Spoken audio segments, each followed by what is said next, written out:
ছাত্ৰ-ছাত্ৰীসকল আজি আমি প্ৰত্যয় সম্পৰ্কে কিছু কথা আলোচনা কৰিম তোমালোকে এই উদাহৰণ কেইটা মন কৰাচোন খেতি যোগ খেতিয়ক নাও যোগ অৰিয়া নাৱৰীয়া পক যোগ পকা অৰ্থযুক্ত শব্দ বা ধাতুৰ লগত বৰ্ণ বা বৰ্ণ সমষ্টি যুক্ত হৈ নতুন অৰ্থযুক্ত শব্দ গঠন হয় এই বৰ্ণ সমষ্টিৰ প্ৰত্যয় মন কৰিছানে যে শব্দ বা ধাতুৰ লগত কি হ'ব লাগিব বৰ্ণ বা বৰ্ণ সমষ্টি যুক্ত হৈ যেটা নতুন শব্দ গঠন হয় হেয়াই হৈছে প্ৰত্যয় এতিয়া চোৱা খেতি নাও এইবিলাক হৈছে শব্দ আৰু এই শব্দৰ লগত অৰিয়া আদি বৰ্ণ বা বৰ্ণৰ সমষ্টি লগ লাগিছে এই অৰিয়া বিলাকেই হৈছে প্ৰত্যয়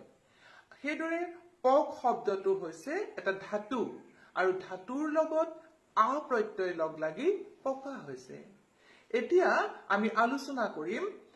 তদ্ধিত প্ৰত্যয় সম্পৰ্কে চোৱা শব্দৰ লগত যিবিলাক প্ৰত্যয় যুক্ত হয় অৰ্থাৎ খেতি যোগ খেতিয়ক এটা খেতিটো হৈছে শব্দ আৰু তাৰ লগত যিটো প্ৰত্যয় লগ লাগিছে সেই প্ৰত্যয়টোৱে হৈছে তদ্ধিত প্ৰত্যয় অৰ্থাৎ শব্দৰ লগত যিবিলাক বৰ্ণৰ সমষ্টি যুক্ত হয় সেইবিলাককে কোৱা হয় তদ্ধিত প্ৰত্যয় এই উদাহৰণ কেইটালে মন কৰাচোন অসম যোগ অসমী বন যোগ বননি খেতি যোগ খেতিয়ক ভাল যোগ ভালৰি বাট যোগ অৰুৱা বাটৰুৱা বন যোগ অৰিয়া বনৰীয়া লৰা যোগ আলি লৰালি দয়া যোগ আলু দয়ালু মূৰ্খ যোগ আমি মূৰ্খামি মিছা যোগ অলিয়া মিছলীয়া মাহ যোগ ইলি মাহিলি দুখ যোগ ইয়া দুখীয়া মৰম যোগ ইয়াল মৰমীয়াল ভাত যোগোৱা ভুটুৱা ইয়াৰ পাছত তোমালোকে মন কৰা ধাতুৰ পাছত যিবিলাক বৰ্ণ লগ লাগে এতিয়া পকটো এটা ধাতু আৰু তাৰ লগত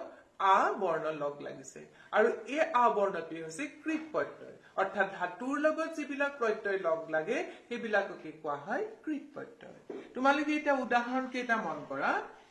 খৰ যোগ খৰা পিন্ধি যোগ পিন্ধন খুন্দি যোগ অনা খুন্দনা ৰান্ধি যোগ ৰান্ধনি খজুৱা যোগ অতি খজুৱতী ৰো যোগ অতি ৰোৱতী লিখ যোগ আৰু লিখাৰু কান্দি যোগ উৰা কান্দুৰা পঢ় যোগ পঢ়িব বিলা যোগ অনিয়া বিলনীয়া কৰ যোগ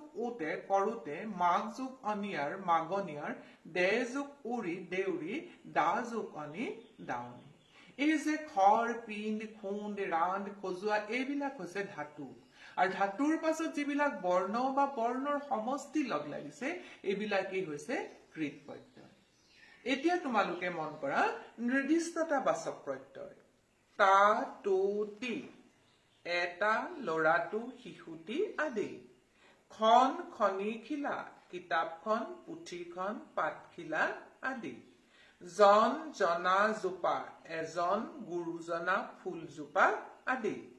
নিৰ্দিষ্টকৈ বুজাবৰ বাবে বিশেষ্য বিশেষণ সংখ্যাবাচক শব্দৰ পাছত যিবিলাক প্ৰত্যয় যোগ কৰা হয় সেইবিলাককে কোৱা হয় নিৰ্দিষ্টতাবাচক প্ৰত্যয় এতিয়া আমি স্ত্ৰী প্ৰত্যয় সম্পৰ্কে কিছু কথা আলোচনা কৰিম তোমালোকে চোৱাচোন ভকতি যোগ ভকতনি বাঘ যোগ বাঘিনী চোৰ যোগ চুৰুনি মহাযোগী মাহী ইনি উনি আদি প্ৰত্যয় ব্যৱহাৰ কৰি পুলিংগ শব্দক স্ত্ৰীলিংগ ৰূপ দিয়া হয় এই প্ৰত্যয়বোৰক স্ত্ৰী প্ৰত্যয় বুলি কোৱা হয় ভকত বাঘ চোৰ মহা এইবিলাক হৈছে পুংলিংগ আৰু ইয়াৰ লগত কি কৰা হৈছে ইনি উনি আদি প্ৰত্যয় যোগ কৰি কি কৰা হৈছে স্ত্ৰীলিংগ কৰা হৈছে আৰু এই ইনি উনি আদি হৈছে স্ত্ৰী প্ৰত্যয়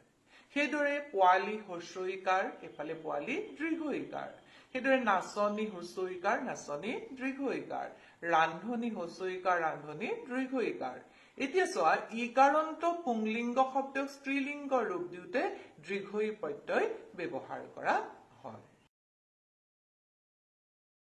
Hello, amazing viewers. I just wanted to take a moment to thank each and every one of you for watching my videos and supporting my channel. Your support means the world to me, and I'm so grateful to have you as part of this journey.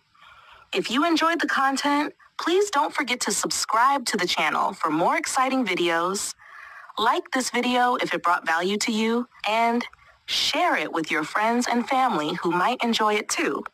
Your support helps the channel grow and reach more awesome people like you. Thank you once again for being here, and I'll see you in the next video. Feel free to personalize it further if you'd like.